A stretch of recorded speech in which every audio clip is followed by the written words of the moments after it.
Hey there, listeners. Welcome back to the English Learning Podcast. I'm your host, Emma, and I'm so excited for today's episode because we're diving into a topic we all love: travel. Whether it's for fun, work, or learning, travel opens up so many opportunities.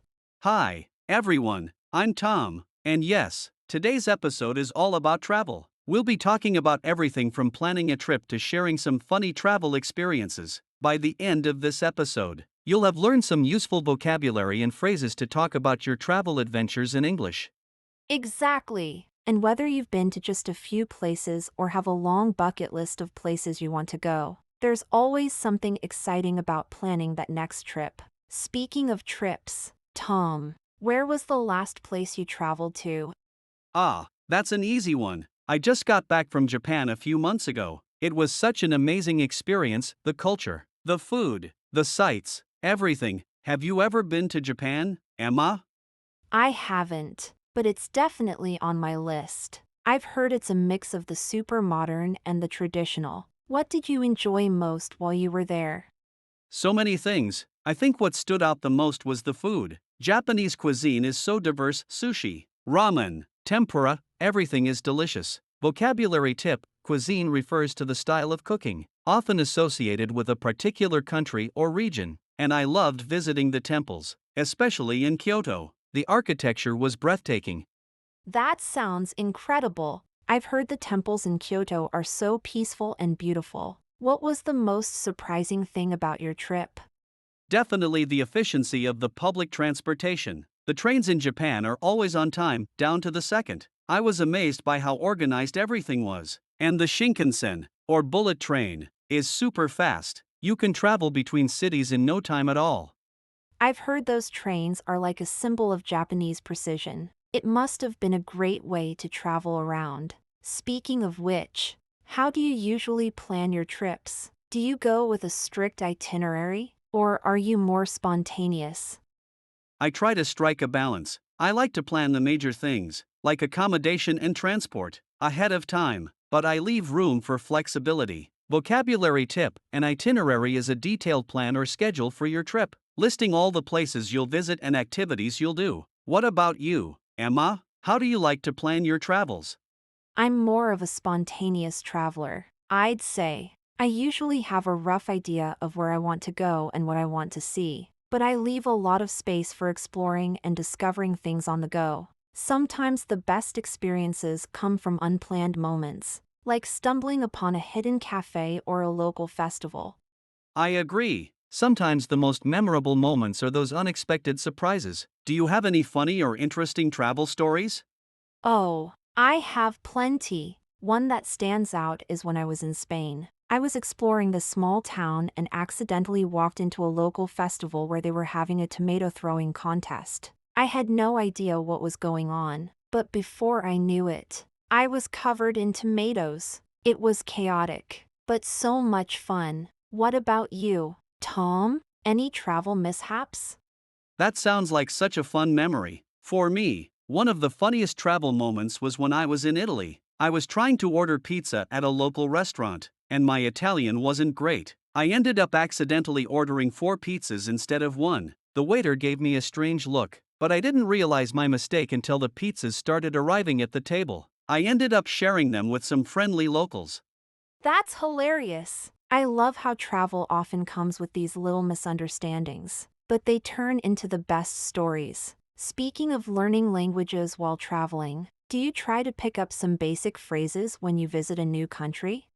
Absolutely. I think it's important to learn a few key phrases, like hello, thank you, please, and excuse me. It shows respect for the local culture, and it's helpful in everyday situations. Even if you don't speak the language fluently, locals always appreciate the effort. How about you, Emma? Do you learn phrases before you travel?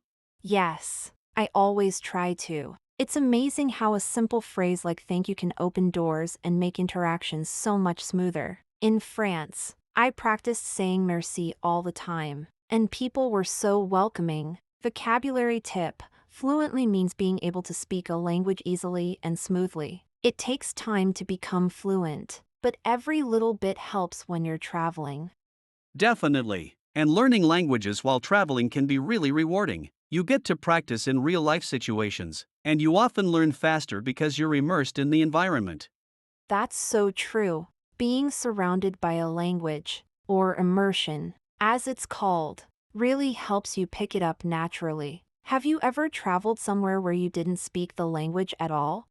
Yes, when I went to South Korea, I knew only a few words, but thankfully, many people there speak English. However, there were some moments when I had to rely on hand gestures and pointing at pictures on menus. It was a bit challenging but fun at the same time.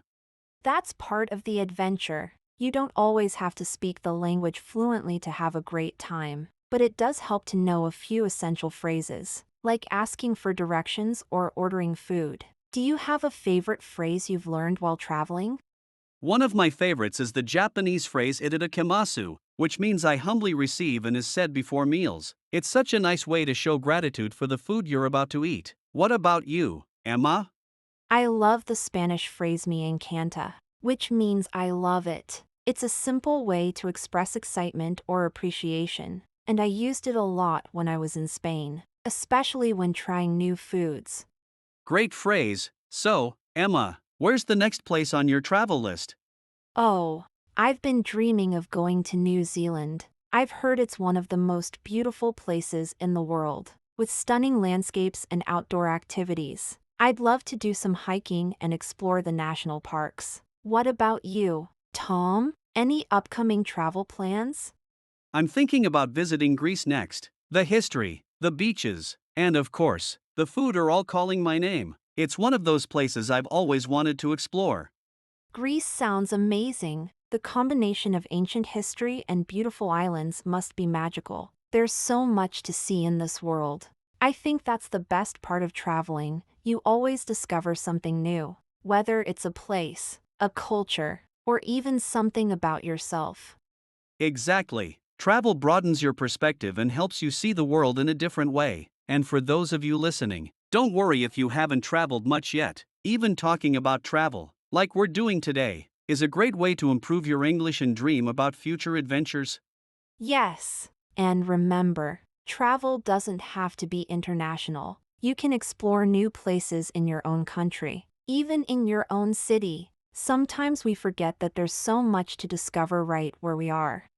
That's a great point. Local travel can be just as rewarding. So, listeners, where do you want to travel next? Try describing your dream trip in English, it's a great way to practice. Before we wrap up today's conversation, let's talk about one more important aspect of travel: sustainable travel. Have you heard about that, Tom?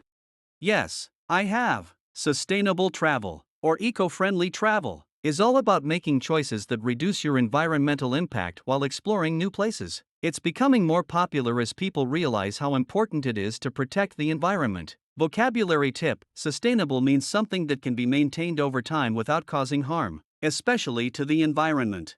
Exactly. There are so many small things we can do as travelers to be more sustainable. For example, instead of flying short distances, you could take a train or bus, which is much better for the environment. Have you ever tried to travel sustainably, Tom? Yes, I try to be mindful of that when I travel. When I was in Japan, I mostly used public transportation instead of renting a car, and I also brought a reusable water bottle with me, so I didn't have to buy plastic bottles all the time. Those small actions add up. That's a great idea. Another tip is to stay in eco-friendly accommodations. Many hotels and hostels now offer sustainable options, like using solar power or reducing waste. It's a good way to support local businesses that care about the environment. Absolutely. And when you're visiting natural places like beaches or national parks, it's important to follow the rules to protect the wildlife and the environment. For example, don't litter, stay on the marked trails, and avoid touching animals or plants. These are easy ways to be a responsible traveler.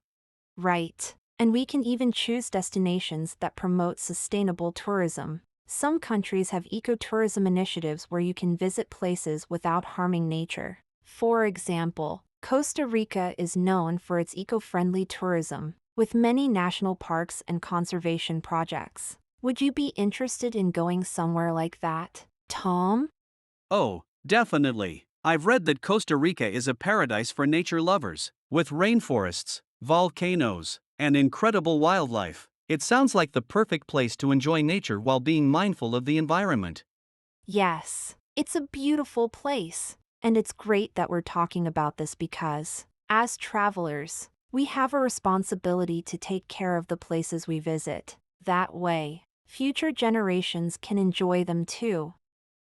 Totally! And for our listeners, this is another reason why learning English is helpful. Many countries have information about sustainable travel in English, so you'll be able to understand the rules and make environmentally friendly choices when you travel.